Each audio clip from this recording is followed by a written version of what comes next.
Programa Fé Perfeita. Louvado seja o nome do Senhor. Eu estou agradecido por estar de volta com você nesta programação de Fé Perfeita.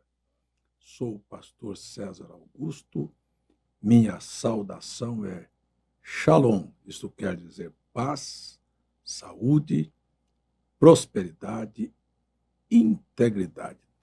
Que Deus cubra a sua vida em todos os aspectos: proteção, livramento, bênçãos financeiras, saúde, um lar e um lugar abençoado para você viver com a sua família. Este é o Shalom. Se a tua vida e a tua casa não merece isto retorna para mim.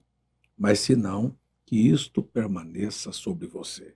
Ainda que você não esteja vivendo, mas deseje viver o melhor de Deus na sua vida. Eu tenho vindo em todos estes programas falando com vocês sobre milagres. E eu quero dizer hoje mais um milagre. Nós temos no capítulo 21 do Evangelho de Mateus a entrada triunfal de Cristo em Jerusalém. Eu quero lembrar aqui que Jerusalém é um milagre. Jerusalém já foi destruída 17 vezes e reconstruída 17 vezes.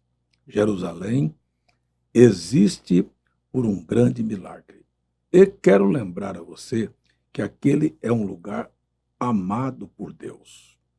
Pode prestar atenção que existem muitas cidades, Cafarnaum, Nazaré, Belém, todas elas têm seu papel, todas elas têm seu lugar, mas Jerusalém é uma cidade escolhida e que Deus resolveu milagrosamente colocar o nome da futura capital do mundo, que não é Washington, não é Moscou, não é nome de nenhuma capital que você conhece, é a Nova Jerusalém. Será que Deus ama Jerusalém?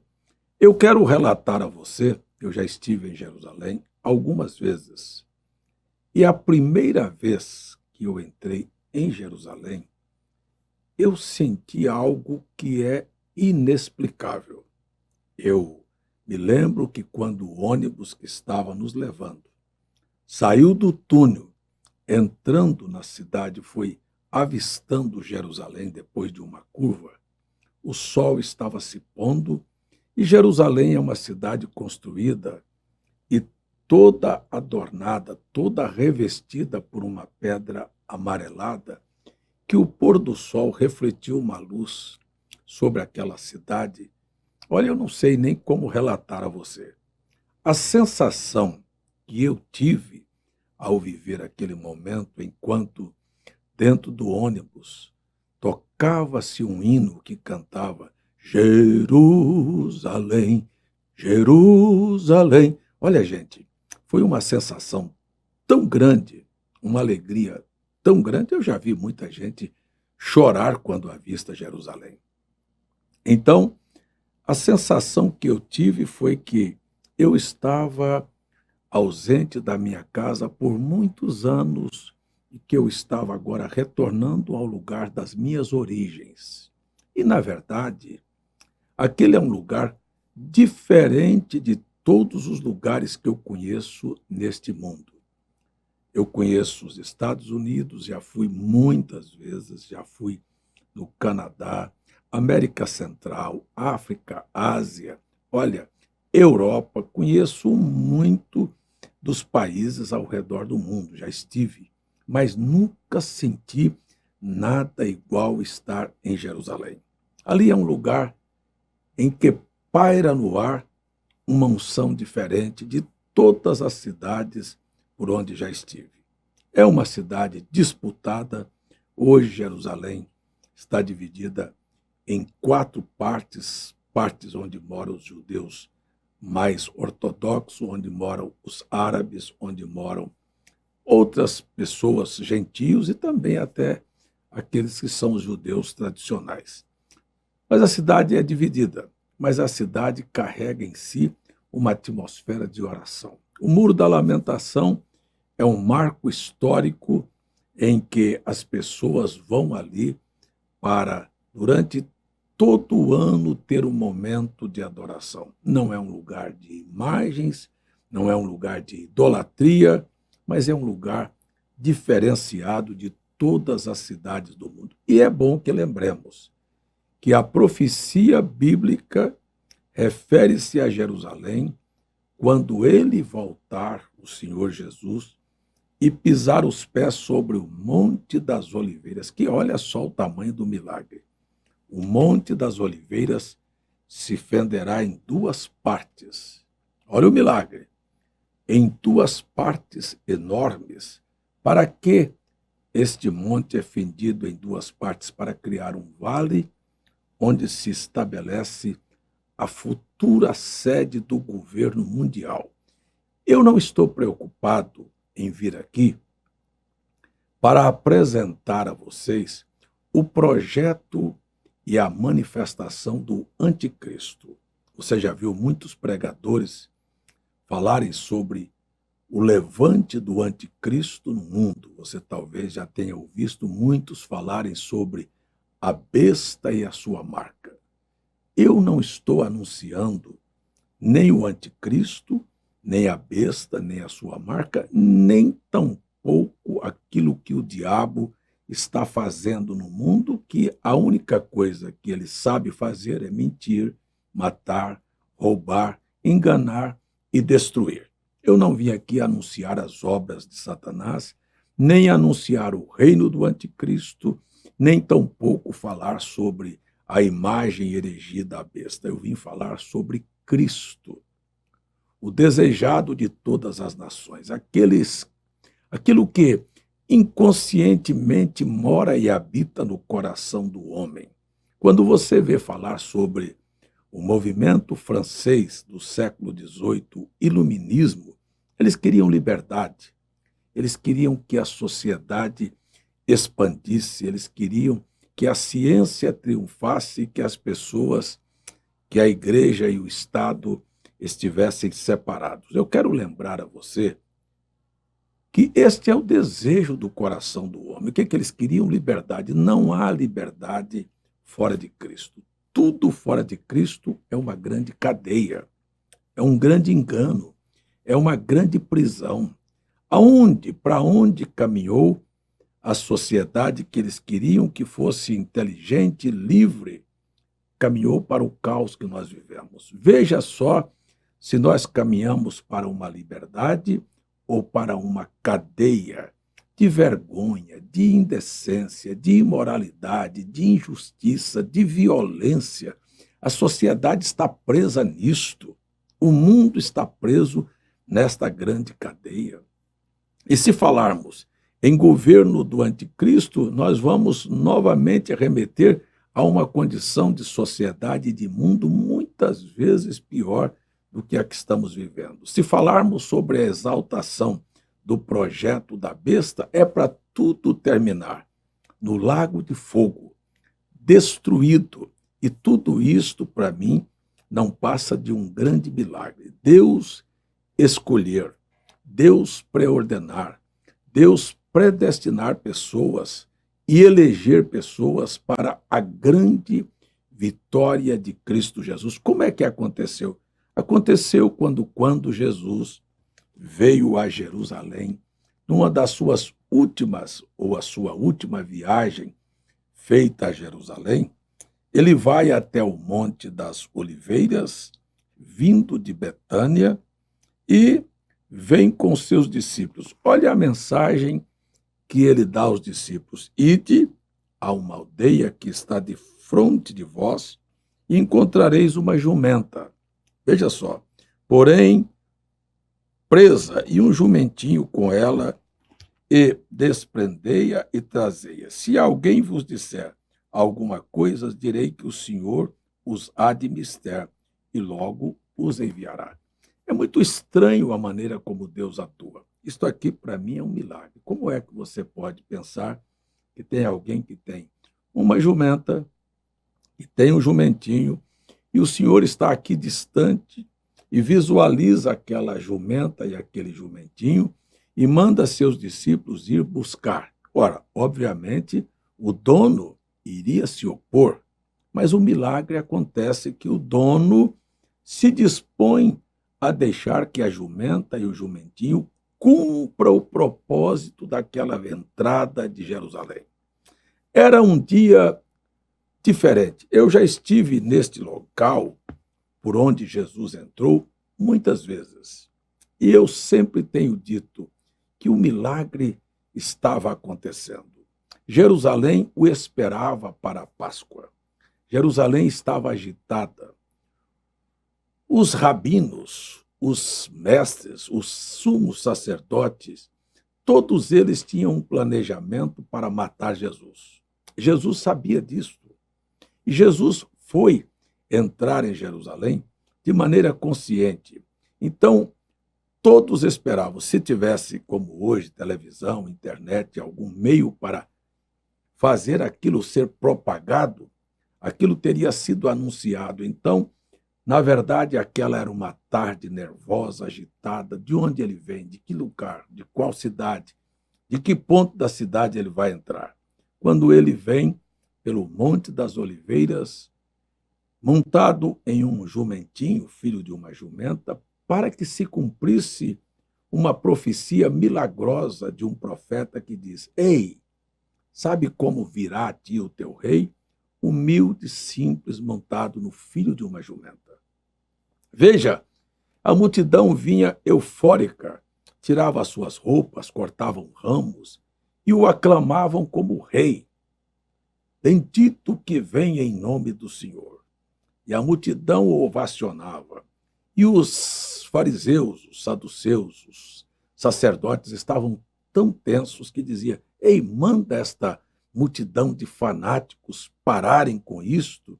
E Jesus continuava e disse a eles: Olha, se eu pedir para eles pararem, as pedras vão clamar. Ele veio, ele tinha um destino. Ele queria ir ao templo, por quê? Porque a profecia de Malaquias disse: o Senhor virá ao seu templo. Quando ele chega no templo, a primeira coisa que ele vai fazer é expulsar os cambistas, os vendedores que estavam no templo. Então a Bíblia disse que ele toma um azorrague, derruba as mesas e começa a expulsar aqueles que compravam e vendiam no templo, e fez esta afirmação assim, olha só esta afirmação dele aqui, ó.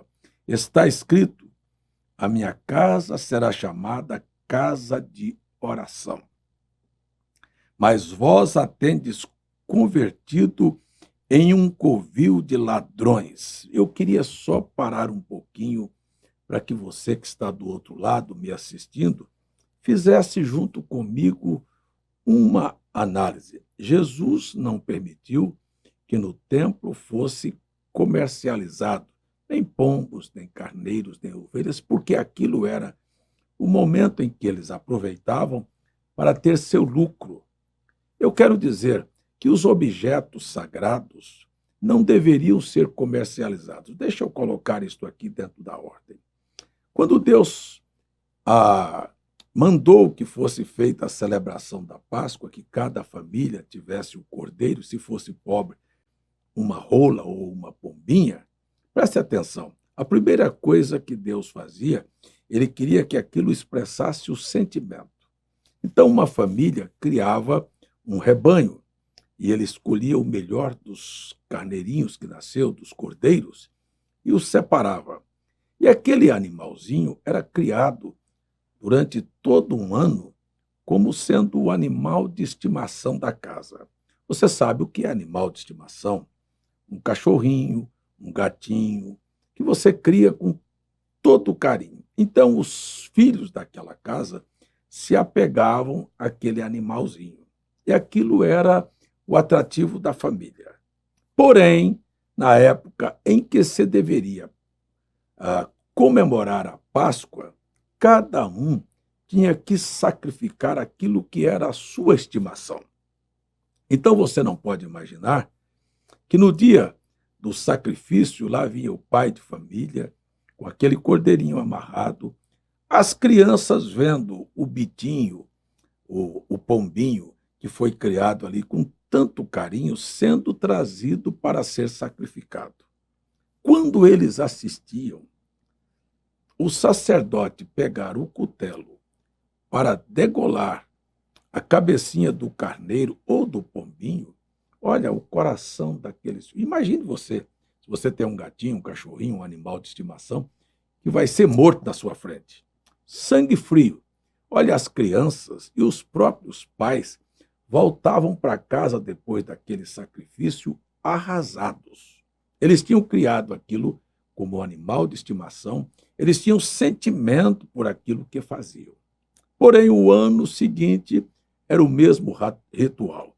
Então, praticar a Páscoa e sacrificar ao Senhor era uma coisa extremamente dolorida e era feita com um sentimento tão profundo no coração que foi então favorável começar a trazer animais que não eram mais de estimação, que não eram mais criados para aquela finalidade, para que as famílias não sofressem.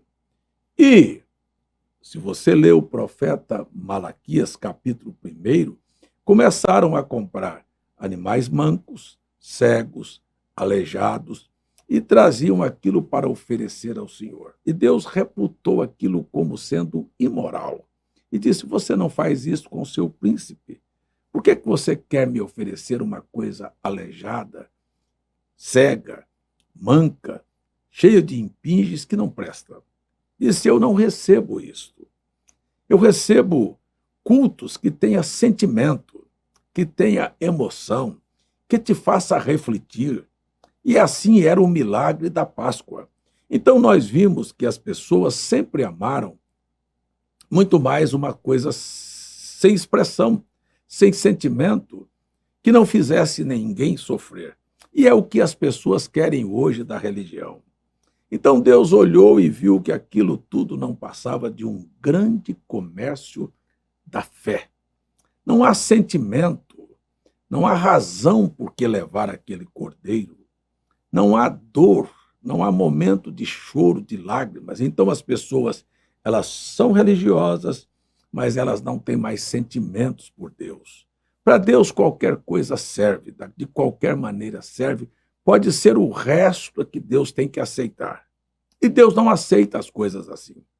E aproveitando, sempre houve os oportunistas, aproveitando aquele momento, não faltaram aqueles que queriam vender seus aleijados e vender suas mercadorias, aquilo que nós chamamos hoje de a mercadoria da fé. Hoje não temos mais cordeiros nem pombos nas nossas igrejas, mas a pergunta que se segue, você já prestou atenção que Jesus Cristo nunca mudou, ele continua sendo o mesmo. Se ele viesse hoje frequentar uma das igrejas que você conhece, em que os líderes, os pastores, estão empenhados em apenas o comércio da fé. Faça um voto. Ei, oferte a Deus, traga a sua oferta. E as pessoas que estão trazendo suas ofertas e seus dízimos e aquilo para Deus, são levados àquela circunstância muito mais por uma coação, um convencimento mental para cumprir um desejo de alcançar alguma coisa de Deus. Mas, na verdade, não tem sentimento, não tem lágrimas, não tem arrependimento, não tem dor, não tem realmente um culto prestado a Deus. E então, Jesus viu que a casa dele, que deveria ser uma casa de oração e não do comércio da fé, se você vai a uma igreja que os pastores estão pedindo dinheiro, estão explorando as pessoas, saiba que você está num lugar que, se Jesus estivesse ali, ele tomaria uma azorraga e diria, ei, este aí não passa de um ladrão.